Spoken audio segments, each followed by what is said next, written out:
Well, before coffee, you heard from Chris the Cheerful of the Global Carbon Capture and Storage Institute. This time, it's Chris the Challenging, but committed nonetheless. 16 years ago, I stood on a small concrete platform in the Sahara Desert. 5 kilometers away, CO2 was being separated from methane at the In Salah gas extraction plant and transported along a pipe. And this emerged from the sand and fed into a pump on the platform. And I put my ear close to the metal and heard the sound of CO2 being sent for permanent underground storage instead of being allowed to escape into the atmosphere. Well, seeing is believing, it said, and I've been convinced ever since then that not only has carbon capture technology an essential role to play in curbing climate change, but we do have the ability to bring it about on a large scale within a short period of time. And so from the heat of the Sahara to the cool of Iceland. A good place to address one of the most basic questions about CCS, one which I was asked when I was a member of the European Parliament's Environment Committee, and which is again being asked, I can guarantee it, by new members of the Parliament, recently elected. Is CO2 storage safe? It may seem a naive question. After all, when Russia invaded Ukraine, we were all told we need to build up Europe's gas supplies. And so much of that gas is stored in rock, and yet no one questioned the success that we had in achieving that increase in storage. Yet undeniably, there are concerns about the alleged risk of storing inert CO2 in a not dissimilar way.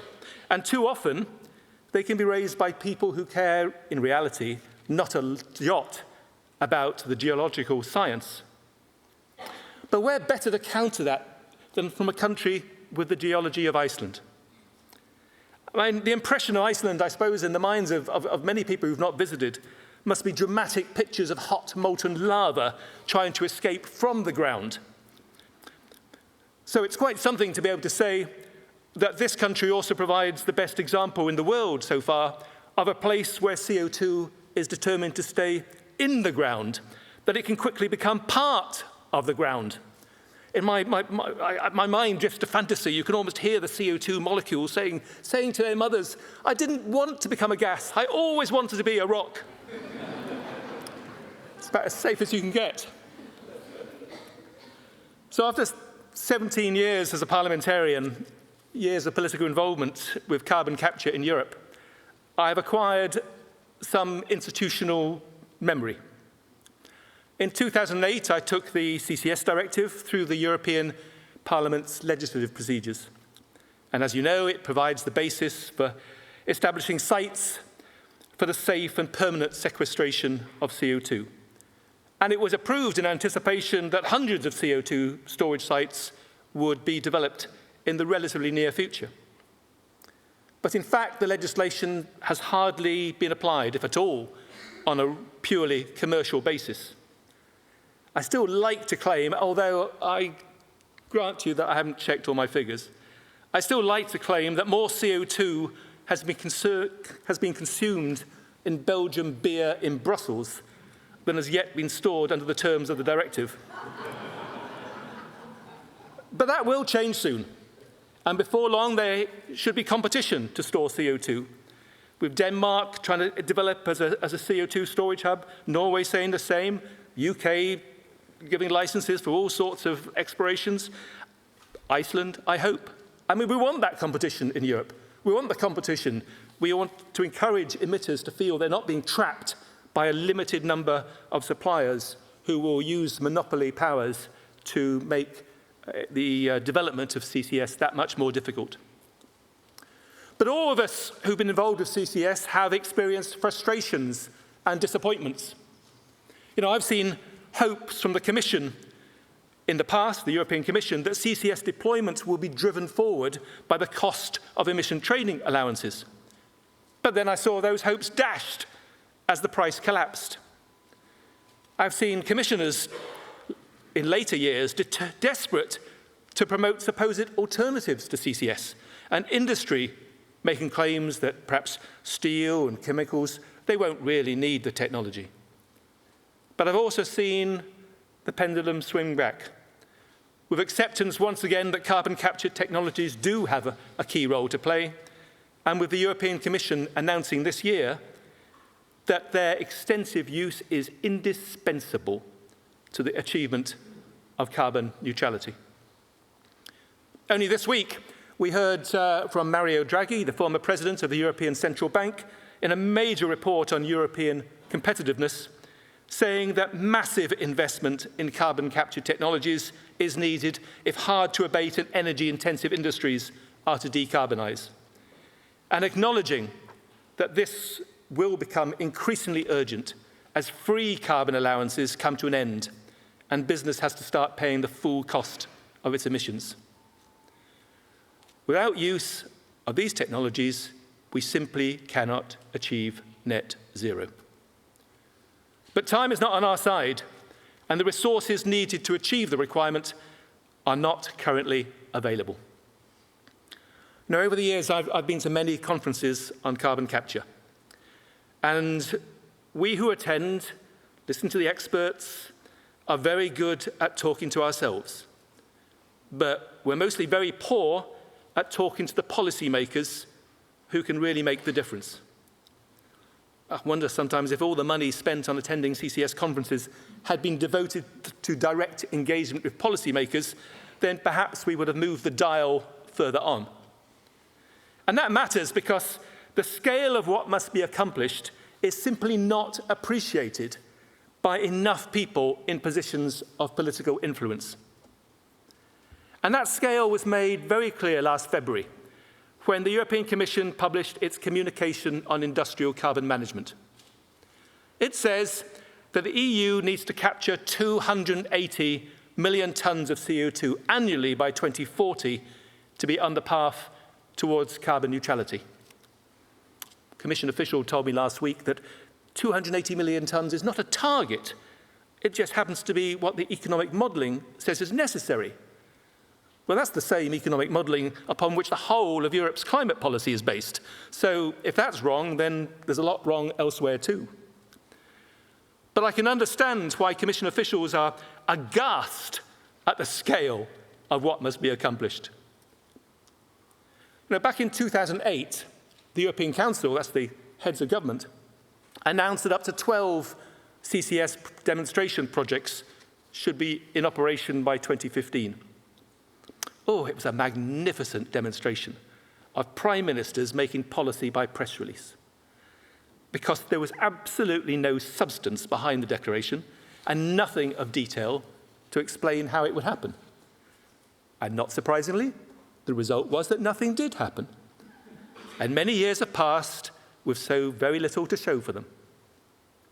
At long last, 16 months ago, Denmark's Kalundborg CO2 hub became the first full-chain carbon capture project to secure a final investment decision to commence construction.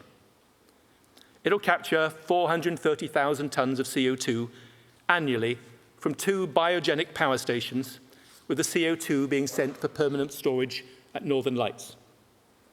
Now, on paper, there are bigger projects. Titan Cement in Greece plans to capture 2 million tonnes of CO2 annually. But there's very many projects of a smaller size. So let's say Kalundborg is an average large plant. To capture 280 million tonnes of CO2 by 2040 will require construction of 650 projects of the same size to commence over the next 13 or 14 years. That's one really major carbon capture project somewhere in Europe, securing a final investment decision once every 7.5 days for the next 14 years. And to put it mildly, achieving this will require a huge increase in ambition. Kalundborg is happening because its owner, Ørsted, took the initiative. It's happening because the Danish government became convinced of the need for carbon capture and is providing the financial support that can justify the private sector investment. And it's happening because a site exists where captured CO2 can be stored. And Kalundborg was quickly followed by final investment decisions being taken in the Netherlands. And through these successes, we can identify some of the deficiencies that must be addressed if CCS is to progress elsewhere. Because its deployment is held back because there's no legislative requirement to make it happen, because there's no CO2 storage site available or transport distribution system available, or because in many cases, most cases, there's still no business case to justify the private sector investment. And without the support of policymakers, there never will be. The secret is in the name. Policymakers can make the policies needed if carbon capture is to be taken forward. The process is dynamic, not static. We can influence the process. We can persuade people to come to recognize the need for the technology. We can get policies introduced or policies changed. We can make a difference.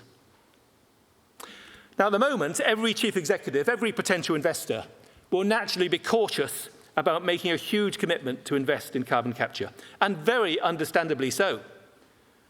They will ask, do we want to be the first to invest in a carbon capture plant costing hundreds of millions when the next generation of improved technology may soon reduce the costs? Do we want to risk losing out by doing something our competitors are not? Is the government offering support that will make a difference? And these questions come before we get into the details. And as we know, the devil hides in the details. Will the capture plant deliver the capture rates promised and at the costs claimed? Will the storage sites be available and the injectivity rates match those promised? Will the CO2 ships be available when they are needed? Will the pipeline be delayed by public protest? What happens to my business model if the cost of carbon allowances doesn't rise but falls? How do I ensure that my investment is going to be de-risked? So, no escaping the fact there are difficulties to overcome. And I would like to be the person that tells you now that great progress is being made in Europe and the certainty of securing investment on a huge scale is guaranteed. I want to be the person who tells you of hundreds and more carbon capture projects that are soon to be realized. But I can't do that because although many, many exist on paper, too many have little substance. And I'm worried that despite the flurry of progress made last year, not a single final investment decision for a major new carbon capture plant has been taken in Europe this year. So has CCS stalled just when it appeared to be spluttering into life? Why are we not getting the projects over the line when we need one every 7.5 days? And the delay just makes that ever more hard to achieve. Well, the good news is that across Europe, there are signs of policymakers addressing the concerns and making it happen. Sleipner in Norway, of course, has been capturing CO2 for nearly 30 years. The Heidelberg cement plant at Reykjavík should start next year. The Oslo waste-to-energy plant, we're told, is heading now towards a final investment decision. Denmark took the initiative within the European Union, seeking to become a hub for CO2 storage. It's looked as though it's going from strength to strength. Only in the last few days, INEOS have announced that they've taken a final investment decision for a storage site at the on the Greensand field. Around Rotterdam, 5 carbon capture projects are now under construction. That's the first cluster, the first European cluster starting to be built. In Germany and France, strategy papers to support industrial carbon management using CCS have both been adopted. And a word of praise for Robert Habeck, the Green Vice-Chancellor. He obviously had to face down Green critics within his own party to be able to get that through and say, you know, we are not going to be able to decarbonize German industry without the use of this technology. All credit to him. Austria has lifted its ban on CO2 storage. Sweden has secured innovation funds for the major waste-to-energy plant in Stockholm. A pilot project to capture and store 15,000 tons of CO2 was initiated by Snam and Eni in Italy just last week, was it, or the week before? Greece is developing plans for storage. So, some signs of good news. But the absolute truth is that no carbon capture project can progress in the face of opposition from the government where it's based. And every CCS project needs the enthusiastic support of its government if it's to succeed. The role of government is absolutely crucial. But despite the progress, too many member states within the European Union still report nothing of substance, and very few have in place a policy agenda that has real substance to take the decisions forward. Even some I've mentioned are just progressing far too slowly. Now, I pay credit to the European Commission, which is playing a constructive role. The requirement of the Net Zero Industry Act that oil and gas companies provide 50 million tonnes of CO2 storage capacity by 2030 is unprecedented. It's intended to free the logjam and create the basis for a CO2 storage market. The Commission is attempting to accelerate the permitting procedures nationally. It's providing some funding for CCS, as we know, from the Innovation Fund. But it can and it must do more. I want to see requirements for low-carbon products to be introduced, giving an incentive to those who first invest in carbon capture, who face costs above those of their competitors. I'm convinced we need measures to support negative emissions. For if industry must pay for the release of its emissions through the emissions trading system, surely it should be rewarded when its investment in the capture and storage of those from biogenic sources reduces the concentration of CO2 already in the atmosphere. And I believe that more must be done to develop the market in carbon credits, creating another source of revenue and strengthening the business case for CCS development. But it's not the EU in Brussels, but governments in national capitals that will really drive forward the technology's development. Each government must identify the requirements for industrial decarbonisation. They must agree strategies to promote deployment. They must put in place the financial support mechanisms needed to secure financial investment from the private sector and reduce the risks to those that provide it. The Draghi report calls for a greater proportion of revenue raised from the sale of emissions trading allowances to be put towards supporting industrial decarbonisation. And that should be welcome, and industry should lobby for it and argue with finance ministers who like to keep hold of every cent they can get. But unless Europe raises its productivity and sweeps away obstacles to progress, that same Draghi report says, we will not raise the money we need to accomplish all we must. Now, it's never easy to get money out of governments, and carbon capture support will not be provided unless we can promote a convincing case to justify it. We're not always helped by people who should be our friends and allies.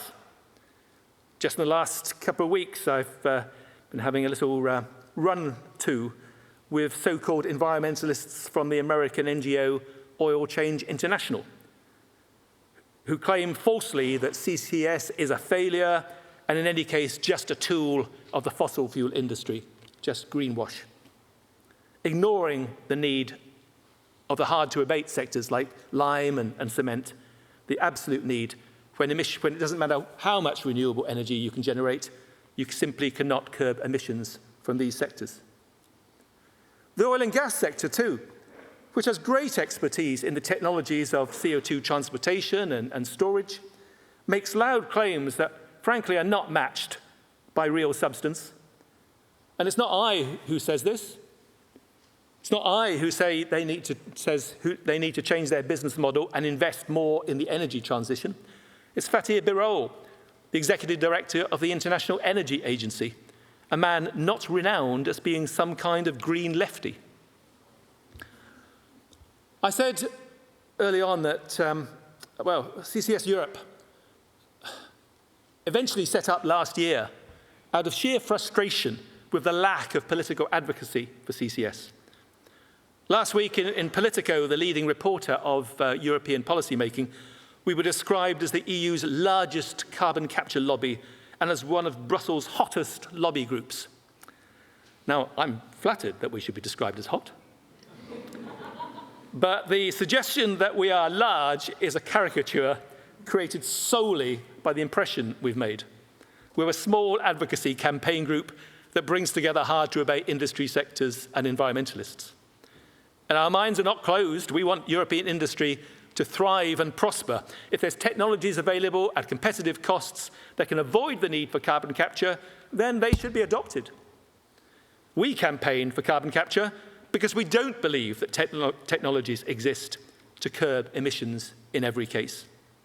We campaign for carbon capture because to achieve net zero, we need not only to stop putting CO2 into the atmosphere, we must also take CO2 out of the atmosphere.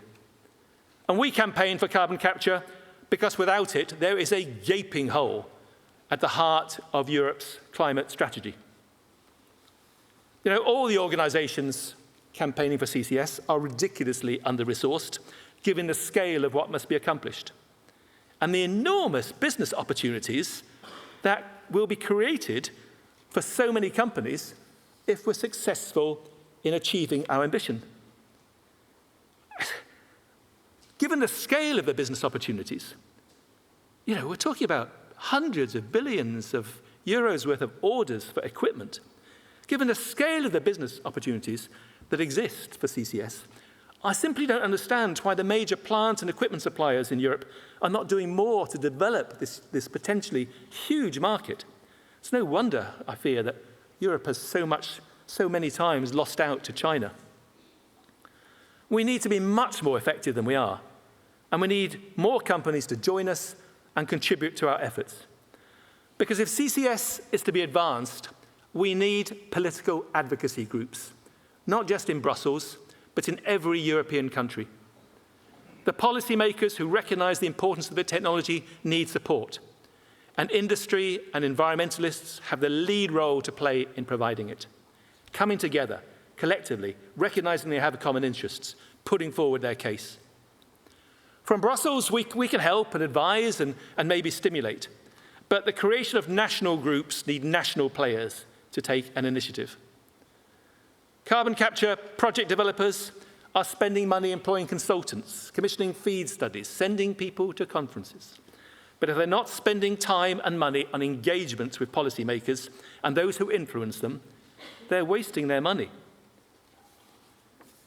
When I walk around the European Parliament, was there last week again, be there next week, I still encounter much ignorance, a wall of ignorance still amongst new MEPs.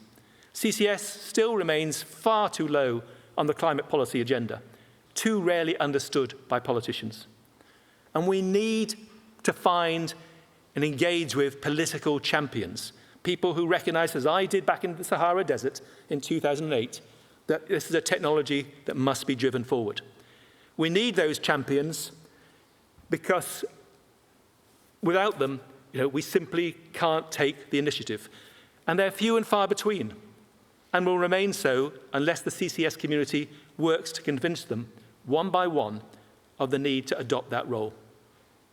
Every single person here, every one of you, should be thinking about what you do next week to arrange meetings with your organization, with government ministers, and national parliaments, national parliamentarians, your representatives, members of the European Parliament, representing your country. You need to reach out to policymakers, explain the challenges you face, seek their help. If you need ideas about what they might do, how you approach them, what you could raise at the meetings, then by all means talk to us. It will cost money. Not with us. It will cost money to undertake what needs to be done by you in your countries. Just as feed studies cost money. But without everything else, the investment elsewhere will be worthless. So start making plans now. Don't leave it to others, because they're leaving it to you. In Brussels, we're working to persuade the new Commission of the need to provide leadership on carbon capture and to drive home to national governments that measures to support it are essential if their climate policies are to succeed. We need the help of industry and project developers to make that message heard. And we need the help of you, all of you, everyone here, to make clear to the policymakers of Europe that carbon capture is practical, safe, cost-effective, and absolutely essential. Thank you.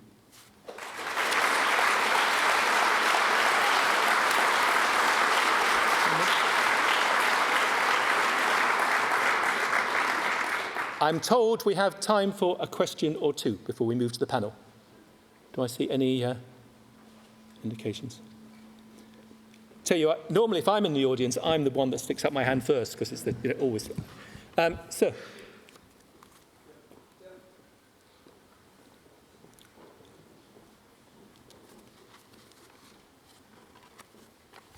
So Marco Mazzotti, TH Zurich. You mentioned many things, so thank you very much. You mentioned also the European Clean Industry Act, right? The one enforcing a request that 50 million tons of CO2 be captured by oil and gas company until 2030. So how can this work if there is no request to reduce production of oil and gas from these companies? I don't think it works that we ask them to capture and store CO2 if we don't ask them to reduce production. Yeah. Can you comment? Indeed. The policies of governments have been to try and have not been to apply measures of that kind, as you know, but to try and develop alternatives to the use of oil and gas through development of alternative energy systems. And we hardly explored the other uses of fossil fuels, such as development of plastics and the like. So let's be ambitious here. One of the best ways of taking this forward, I think, would be through a carbon take-back obligation. That is requiring everyone who puts fossil fuels onto the market to be required to make a contribution towards dealing with the problem that those fossil fuels cause. It can be seen as a tax, but it's actually, it would be a method for driving forward carbon capture. If you don't have to pay if you're capturing CO2 emissions, if you're investing in the capture of those emissions. But the point you raise, putting curbs of that kind, I mean, this is where the politicians start to really run scared, isn't it? It's the classic line of the member of the public who runs up to the minister and says, Minister, do you know how to deal with the problems of climate change? And he says, yes, we know how to deal with the problems. We just don't know how to get elected again if we do it. But at some point, we have to face it. One more question. Yes, I can. Oh, maybe two. Christoph Harwood from Simply Blue. A couple of years back, I was talking to a cement manufacturer in Austria, and they told me that to get their CO2 sequestered, they need 40 trucks a day to drive up to the North Sea ports, put it in a ship, take it up to somewhere like Northern Lights. And that clearly was a huge logistical challenge, and that was just one plant. Why don't we allow them to release the CO2 in Austria and then capture it through direct air capture above where it can be sequestered? Why do we need to transport it? I'm sorry, why do we... At the moment, policy does not support release in one part of the EU and capture it in another, so that we don't have to go through all the transportation of CO2 by pipe, by ship, by truck. Okay, I'm not understanding you, because at some point we have to store the CO2. Yes? No, I understand that bit, but we store it by transporting it and then sequestering it. We could capture it by direct air capture next to the sequestration place, rather than doing all the transportation. I can't see how that economically would work. Not economics, but policy. If policy could support that, then we can get the economics in place. Surely the concentration of CO2, the variable concentrations of CO2 between the emission point and the concentration in the air would just make that economically outrageous. No, there are paths towards that. So to put the economics to one side, from a policy point of view, why couldn't we support it? Okay. You'll have to grab me over lunch and explain this to me in more detail. I'm only a politician. One more question, unfortunately, we only have time for one more. Hello, my name is Paul Knopf from Pebble. A quick question. I'm very happy to see the CCS being present here. That was 5 years ago absolutely impossible. One problem is, of course, CCS is typically the big emitters. They got lots of policy influence, while the direct air capture and the CO2 removals are small startups, as you know the scale. How do you handle that? Because the policy influence is looking at a megaton scale, and as you know, Mammoth suggests something like 80,000 tons of scale. So how do you handle that? This is a growing industry, while CCS is more towards the existing fossil industry and facilitate that. Back in 2008, CCS was all about coal. Yes, and that all died out. When I was dealing with the directive, it was just one coal project after another. And that's largely gone off the agenda. Yeah. And by and large, the people we're dealing with at CCS Europe, we deal with the hard-to-abate sector. So we're talking about cement and lime, potentially steel, chemicals, aluminium, and the like. But all due respect, coal was also considered very hard to abate 15 years ago. Fair enough. Fair enough. But if you want to build a CO2 transport infrastructure, almost certainly you've got to build it around the large emission points. It's the basic trunk of the tree, is it not? Take Rotterdam, Portos pipelines get built, a connection of smaller pipelines start reaching out to serve smaller installations. I agree with you, but Portos is not open for DEC companies at this moment, and neither for other C2 users. So Portos is maybe a good example. There is a CCS facility which is not open for DEC communities. Well, yes, but that's surely the scale. I mean, the Portos is the very first. Yeah. Given 5 years and other pipelines in that area, then I hope the position will be transformed. Can we make it in 2 years? Sorry, we're out. I would love to make it 2 years. Good for you. Excellent. You're a man after my own heart. Thank you so much, Chris Davies.